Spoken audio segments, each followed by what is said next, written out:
All right, so one of the things that people almost always notice when they see my game is how consistent it is. A lot of guys are very hit or miss. They're like, you know, maybe the set opens, maybe it doesn't. If the girl likes them right away, they can get a result. One of the things I do really, really well is I'm able to open very consistently, right? Even if the girl doesn't give me a good initial response, a lot of times I can turn it around. I'm very good at calibrating what I need to do to get that good initial response. And a lot of that comes from experience.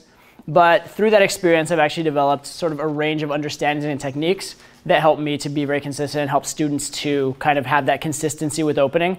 And number one, get the big reactions, get the big positive opens with the easy opens.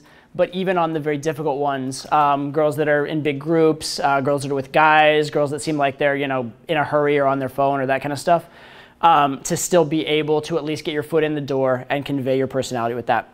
So what I'm going to do over the next hour or so is I'm going to basically express to you what the biggest realizations I've had with opening are, and things that you can do personally to get those kind of results yourself. Okay, so that's the goal for the next hour. The first thing you need to understand about opening is this. The opener does matter a little bit, but not very much. The actual first thing you say isn't the most important part. The most important part is what comes after that first thing, right? And there's a few things about it. The biggest is you need to be willing and able to talk for the next 20 seconds. Okay? You could open with I love you. You could open with I hate you. You could open with I like watermelons. You could open with your shirt is red. You could open with just about anything. The big thing is, are you going to follow it? Because on the moment that you're opening, the other person doesn't even really know they're being spoken to yet.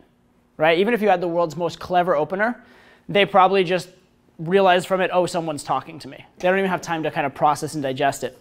What they need to see afterwards, though, is once they realize you're talking to them, they need to see this is a confident guy, this is someone with something to say, this is someone who's not ashamed to be here, that sort of stuff. And then beyond that, you need to be doing what I call assuming the burden of the conversation. Okay, assuming the burden, meaning there's a sort of like momentum that needs to exist in order to get things started, right? And you need to provide that because they're not ready to. She's just been approached. She doesn't have anything planned to say. She doesn't know what this is all about. You need to actually lead and dictate things for that first 20 seconds or so. So that's absolutely critical. And it almost doesn't matter what you go with. The biggest thing is that you keep talking, right? And keep talking. I'll talk about this in another segment in a second. But keep talking from the right sort of frame or point of view, right? Anything you say is pretty good. And I equate this a little bit to if you ever had to start lawnmowers as kids, that like pulling the chain kind of thing. Like you pull that chain and it kind of starts and dies, pull it again, it starts and dies. And it can start and die like 6 times, but if it goes on the 7th, it's just the same as if it went on the 1st, okay? And then again, towards the end of this talk, I'm gonna tell you kind of how to cycle through those different tries. Like if one thing doesn't work, how to do the next and the next and the next. But for now, I want you to just think, I need to go in and I need to be willing and able to talk for 20 seconds. Now, obviously, if I go up and I talk to you and I was like, hey, what's up? And you're like, oh my God, what's up? You look so cute. I don't need to keep talking for 20 seconds then. My work is done, I can sit back. But I need to be prepared to do so, prepared to assume the burden, okay? Second thing is you need to be calibrating the situation. Not all opens are the same, right? This is true in terms of volume, in terms of energy level, in terms of what you're going to say. For example, if you saw a girl on her phone walking really, really fast, like not paying attention to anything, that's kind of a hard open, right? That's gonna require a little more energy, a little more like getting in her face, getting on her radar, than say maybe a girl who's like standing by a shop window, not doing anything, just kind of like daydreaming, right? That's a much easier open. You don't have to get her to stop. It's not that hard to get her attention, that sort of thing. So if you went with a really high energy in that second case, you might scare her and be socially miscalibrated. If you went with a low energy in that first case where she's on the phone walking really fast, she'd just be like, no, don't have time, and just keep walking, okay? So you need to calibrate the situation. The other thing that you need to calibrate is how direct to go on the open. Okay, there's this age-old debate in the pickup community on whether you should go direct or indirect on the open. And you know, there's arguments both ways. The argument for direct is, if you go direct, you're communicating that you're man to woman right away, right? And one of the biggest mistakes guys make in game is not communicating that they're man to woman. So if you do go direct, you get rid of that hurdle right away. So a lot of times, especially for guys who are relatively new to game, I would almost encourage them to go direct almost all the time. Reason being, most newbies that I see, they have the half-hour conversation to nowhere. They just like talk and talk and talk, never make a man-to-woman connection. And if at the very least they go, hey, I thought you were cute, I wanted to talk to you at the very start, well, at least they've broached the subject, right? At least they've made it man-to-woman on some level. However, the problem with with being direct and being so overtly man to woman at the start, there are actually two. First is if the girl is not completely receptive or not won over by your initial impression, she has to make a yes or no decision very, very quickly about you. Okay? Your frame, your premise as a man should be this, and this is very important, not just for opening for all of game. Your frame should be the longer the girl talks to me, the more she's going to like me. Okay? Your idea should be that you are pretty much the best guy she's ever going to meet on a lot of levels. And when you just approach her, she doesn't know that yet. But if she interacts with you long enough, she will. Okay? So if you walk up and in the first 1 second you're asking her to make a decision, she's going to make that decision based on very limited information. Right? So she has a lifetime experience of like average random guys hitting on her. And then she has you, the amazing guy. But in that first second, there's not a lot to separate you from the average random guys. If she has a longer sample of your personality, if she has 30 seconds or a minute of getting to know you, there's much more to separate you, much more information that you're really amazing. Okay? So one big issue with the direct open is they're asking them to make a decision very quickly on very limited information. So especially in tough situations, you're more likely to get an immediate no that you probably wouldn't have gotten or might not have deserved because of how cool you're going to be later. Okay? So that's one knock on the direct open. The other major knock on the direct open, especially when it comes to the hottest girls, is that it does kind of give your power away a little bit. There's not that like tension of does he like me or does he not like me. It's kind of too upfront on a certain level. Okay? And this is a high-level sticking point. But it can matter when it comes to the hottest girls. However, with girls that are either just cute or aren't quite as like super self-confident or full of themselves, actually going very direct can be great because they're just very flattered by it. And they're just like very overwhelmed. They don't get a lot of guys who are confident enough to come up and open them direct and like, oh, I'm blown away by that. So you can actually get a very positive from that. Okay, so these are the different factors that play in. My personal philosophy on direct versus indirect is this. I believe and I practice that you should go as direct as you can, but no more so. Okay, as direct as you can, but no more so. It's kind of like Albert Einstein had a phrase. He said, we should make things as simple as they can be, but no more so. Right? Because direct is simple. Direct is simple and to the point, and it gets the conversation moving in the direction you want. However, in those situations where the girl's hard to open, or it's going to give too much of your power away, or it's an awkward approach, and so you're going to come off too much as the average guy, you don't have time to set yourself apart, there may be a reason to go more indirect. Okay, so example would be this. I see a cute girl dressed like, you know, casually but nice, by herself, sitting down in like a daytime venue. I probably would go fairly direct. Right? I'd walk over, I'd say hi, and I would be willing to just like be like, hey, I thought you were cute, I wanted to meet you, something like that. Because it's what I call a very, very compliant set. Right? It would be very hard for her to leave, even if she isn't like immediately blown away. She's kind of going to stay and be there for a minute. She's already sitting. Right? She's quiet. She's not in the middle of anything else. There's no big distraction. There's no reason for her to need to leave, anything like that. Right? So in that case, I'll go pretty direct. Actually, what I really would do, here's the truth of what I do, is I say hi, and if the immediate reception is positive at all, in that case, I'd go quite direct. If I got a weird immediate reception, then I might actually go indirect in that case. So I'll get to that in a second. It's calibrating off the open. But in general, just think in that interaction, in that more compliant interaction, I'm more likely to go more direct.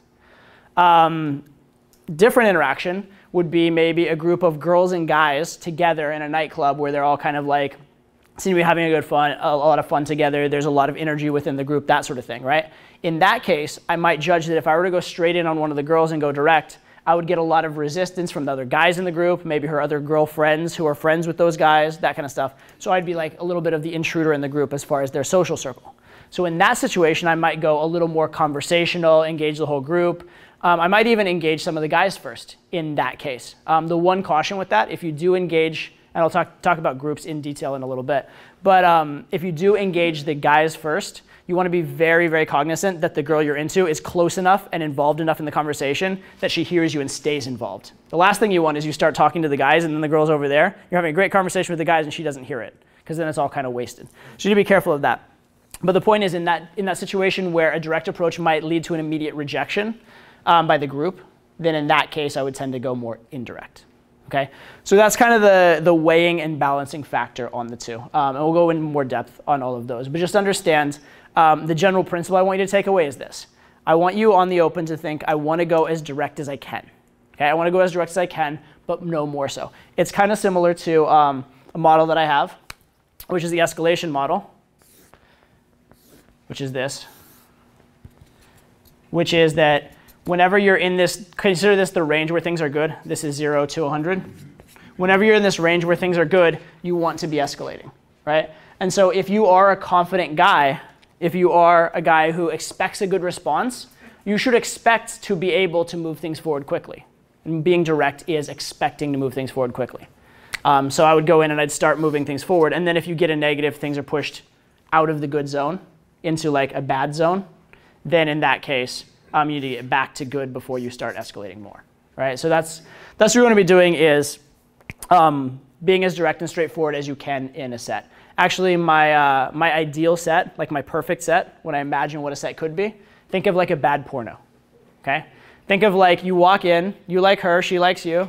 Like, hey, baby, what's up? Hey, big guy, what's up? Right? And then you're like, you look bored right now. Would you like me to entertain you? Yeah, I'm very entertaining. Okay, come with me. Done, right? Not that that's the best porn dialogue, but porn dialogue doesn't have to be good anyway, whatever, right? The point is, it's very straightforward. It's very to the point. That's how I would like the set to go. I would like the set to go, I like you, Lou, you like me. Let's go do something about it and escalate very quickly, right? And even from the open sets the tone for everything. So you would like to have that be the case. However, again, in a lot of situations, that's not going to be possible, right? If she has friends around, you can't be that overt with her because that would make her feel slutty in front of her friends, okay? That's what kind of is in my mind. The other huge thing, and all those points, the calibration points and the direct, indirect, we're going to get into those in more depth in a second. The other very most important thing on the open is this. Your tone of voice and your volume. Absolutely critical. So volume's pretty simple. Volume, you want to be as loud as you possibly, no, not as loud as you possibly can. You want to be louder than you think you need to be, okay? You want to be louder than you think you need to be. A good rule that they give in like an acting class or a speaking class is speak beyond the back of the room, right? So for the equivalent for a girl would be if the girl's 5 feet away, maybe speak as though she's like 7 or 8 feet away. Just a little louder than you think is necessary. Because being loud conveys great things about you. Okay, when you are loud, it conveys you're confident. It conveys you think that what you're saying is non-creepy, that you believe it's okay, you believe it should be heard, you're not ashamed of anyone overseeing, etc. Right? It also conveys that when you've been loud in the past, you've gotten a good response, which means inherently you are a cool guy. Okay, so being loud is huge. Conversely, if you go in quiet, that conveys I don't believe in myself, I'm afraid of someone overseeing this, i.e. I'm a creepy guy. Okay, so loud is absolutely critical. I'll do a quick exercise with all of you here for how to be louder. Okay, because there's 2 parts to being loud. One is giving yourself permission. Right? A lot of guys are quiet because they don't give themselves permission. Like, oh, I can't be seen, I'm nervous socially. But actually, some guys are not loud because they just physically don't know how. Okay, so what we're going to do right now, quick exercise, I'm going to have everybody in the room do this. I'm going to teach you guys how to speak from your diaphragm, how to be nice and loud without shouting so it doesn't appear try hard, and without losing your voice. This is especially important for like loud nightclubs. And the secret is this. Most guys speak from here. They speak from their throats. And when you do that, it's very hard to push a lot of air. It's also very hard on your throat. You tend to lose your voice very quickly. What you want to be doing is speaking from down here. You can push more air. It gives you more volume, more sort of punch to your voice. And also, it doesn't ruin your throat. That's hard to do, though. Like if you've never done it before, it's not the easiest thing physiologically. So what we're going to do is this. I'm going to have you speak through your nose. Okay? By speaking through your nose, it's impossible to push air from like your mouth to your nose. You have to push from down here. I'll demonstrate in a second. So what we'll do is I'll have you speak through your nose. And then once you're speaking through your nose, I want you to get that feeling from your neck down. Right? Get that air pushing through. Get nice and loud. And then shift it back into your mouth. So demonstration would be this. So what you're going to be doing is speaking in a nice nasal voice like this. And what you'll notice is your abs start contracting. You're pushing from down here. Once you notice that, shift it back into your throat and keep the tension down here, but speak from your actual mouth. And that way you're nice and loud, you're projecting, but you're not shouting. Okay? Because shouting seems try hard. Shouting seems like you have an agenda. This is just like I'm a confident guy who's speaking normally. If you ever lose it, if you lose that feeling, go back to speaking through your nose, get it here, and then right back through your chest and your diaphragm. Okay? So it's a bit of an odd exercise, but I want everybody in the room to do it right now. What I'll have you do, just start speaking as loud as you possibly can through your nose. Just really get that volume there. All right? Once you get that feeling, you'll know what it feels like when you start to have like that nice, firm, tense feeling in here when you're speaking. Then go ahead and shift it back to your mouth and get used to it. If you lose it, if you start being quiet again, go back to the nose and shift back. All right, so everybody right now, speak for just a second. Nose. Yeah, stand up, actually, that'll help. All right. All right. Oh, if anybody, by the way, if you have trouble being nasal, this is a good point. The letter N is really, so nya, nya, nya, nya, nya. It's very easy to nasal with. Be nice and loud. Go ahead, guys. Everyone, as loud as you can.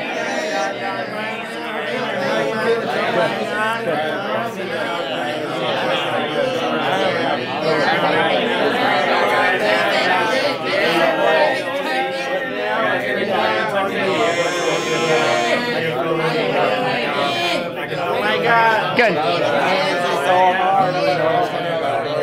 Good. All right. Good. Is everybody able to get that? Get the nasal voice? Get that feeling a little bit? All right. Good. Good. Good job. All right. Some of you guys go ahead and sit down. Now, some of you guys can practice at home as well.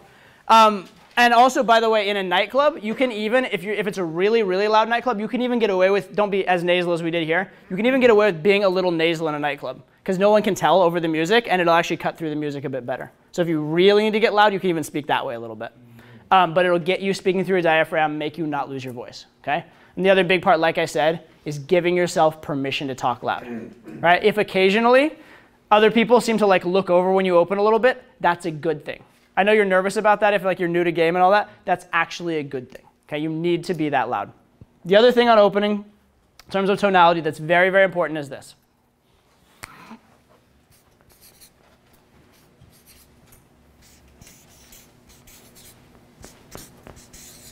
Okay, this stands for breaking rapport, neutral to rapport, trying for rapport, okay? These are the three tonalities, the three ways that we can speak as people. And here's how they sound. Trying for rapport sounds like everything has a question mark in it. You're questioning, you're wondering, you're not sure of what you're saying. Neutral to rapport sounds like a period. The sentence is just over, it's just flat. There's not a lot of emotional communication or context to it. Breaking rapport,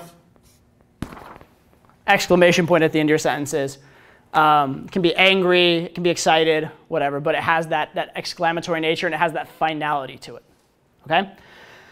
Typically, people of low social value try for rapport often, right? Because if someone is low on the totem pole and they're a little too loud and sure of themselves, they're likely to be reprimanded. They're likely to receive a very negative response, okay? So for example, a student speaking to a teacher, or in the military, maybe a lower ranking officer speaking to a higher ranking officer, they'll tend to try for rapport a lot, right? So for example, maybe if you're talking to your boss and you don't know the solution to something, like, well, maybe we should try it in Excel, right? Or something like that, right? You have like that question mark in your voice because you don't want to like be definitively wrong. You don't want to be like, we should do it in Excel. And it's like, that's actually completely wrong, you're an idiot, right? You want to avoid that. So if you're unsure of yourself or you're unsure of your social position, a lot of times you'll speak in a trying for rapport voice. Neutral rapport is just factual. It's just like the bathroom's down the hall or how do you get to 5th Street. Notice how do you get to 5th Street is actually a question, but my tonality wasn't even a questioning tonality because it's just an exchange of information, okay?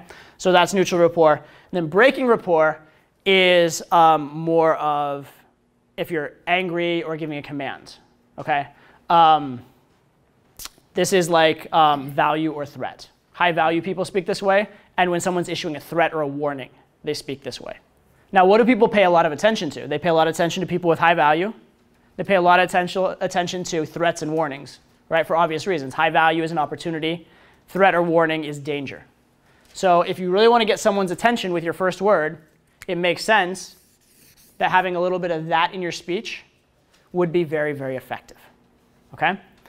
So what you actually want to do, though, is not completely break rapport, because if you're completely breaking rapport, you're just a total asshole, right? That's like just you're a mean, awful, terrible human being. What you actually want to do is, I'll draw it in a different color.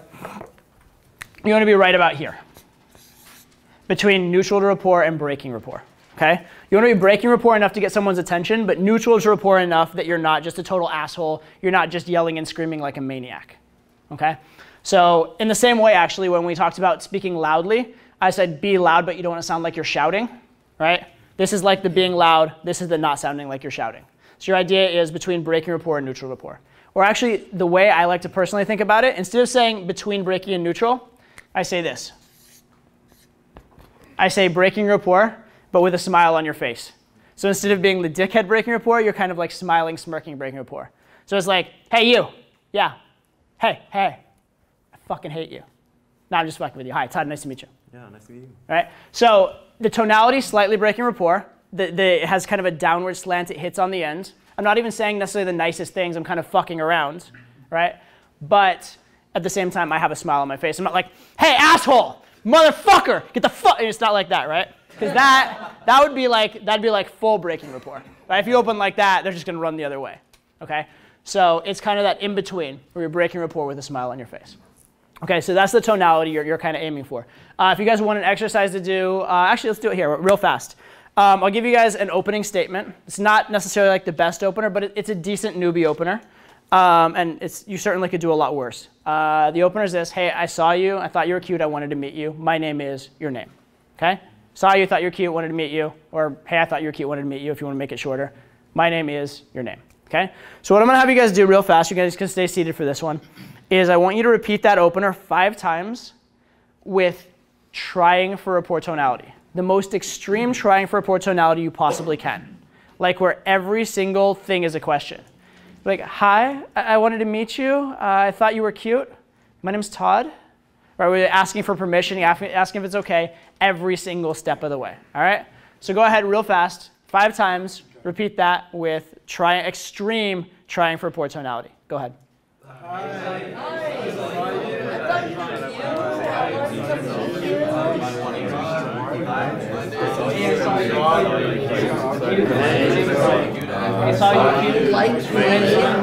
a total faggot. I thought you were cute. I wanted to meet you. I saw you.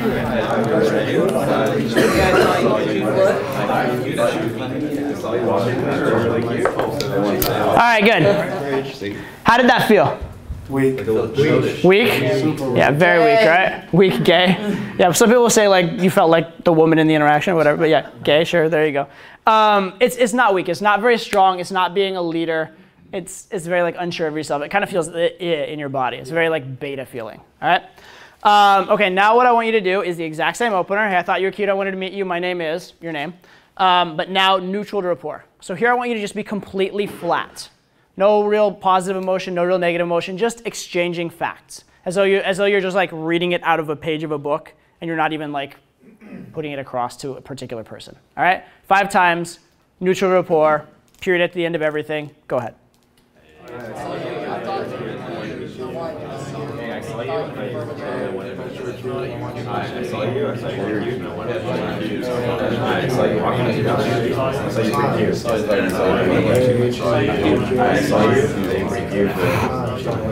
Good. All right. How did that feel? Lame, bland, boring. Right? Cool. So I'll tell you something. When guys who are really new to game go up and open wrong, they usually do this. This is like the newbie opening mistake. It's I'm nervous around girls, I'm not confident, so everything's like, is it okay if I talk to you? I hope I'm not imposing, I hope I'm not bothering you, and it's very trying for rapport. And what they'll usually get as a response is they'll usually get like politely tolerated for a second, and then, oh, nice to meet you, thank you, oh, thank you, it's very nice to meet you, take care, have a good day, bye. Right? So they'll be politely tolerated, but that's about it. They won't really get their foot in the door. All right? That's what happens if you're very trying for rapport. And again, a lot of guys, when they're new around girls, that's what they do. So not sure if it's okay. This one right here, the neutral rapport, is more the intermediate advanced opening mistake. And this happens when you're no longer terrified of girls. You're okay talking to girls, but maybe it's your first approach of the night. You're just not really like in a great mood yet, or you just like are feeling lazy. You don't bring enough energy, and you just go kind of bland. And this is actually when I open badly. This is what my bad opens look like. Is I go a little bit too much neutral rapport. It's just like a little too flat, right? And funny enough, this can get a much worse reaction than the trying for rapport can. Because here, what you're conveying basically is like, I'm not intimidated by you. I expect you to probably fuck me, but I refuse to do any work for that, and I'm not even going to bother showing you how cool I am, because fuck it, I'm just that cool. But at the same time, you're not actually being cool, so you'll get a very negative reaction. I remember one time, well, I remember a few of these, because most of my worst nights are nights when I'm doing this.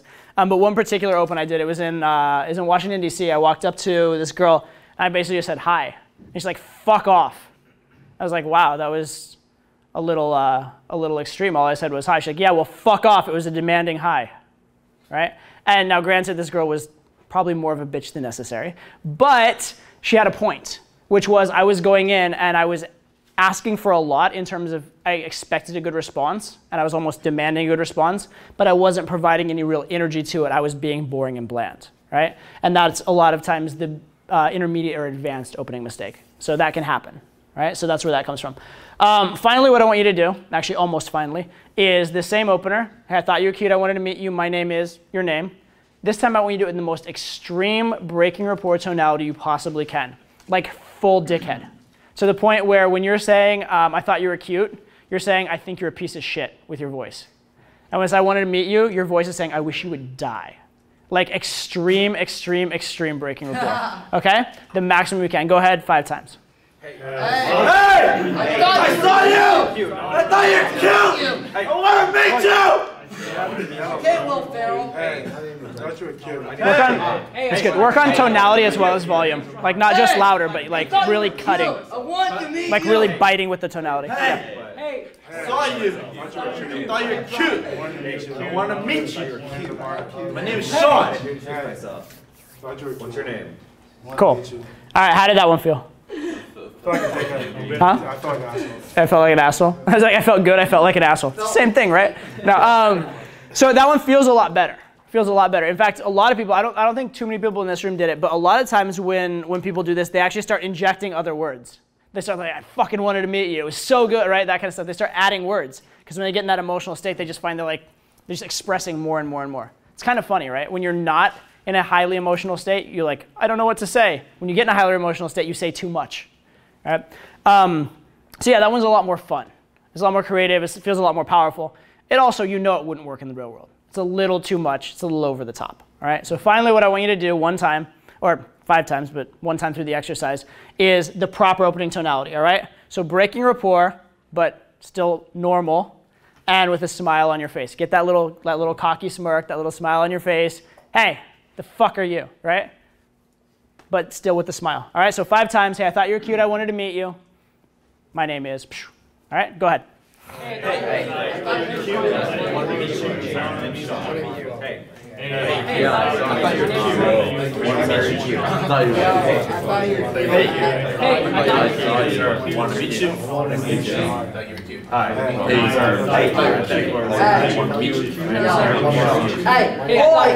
Nice to meet you. My name is Ryan.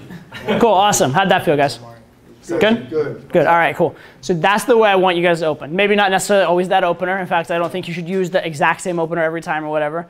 But that sort of energy. That energy where it's like, I'm confident, I'm gonna say what I want, I am a fucking strong man of the world, but at the same time, smile on the face. It's not in this like antagonistic, mean way. All right? And that's the energy and the vibe I want you guys to have. Okay? So that takes care of being loud enough, that takes care of your tonality on the start.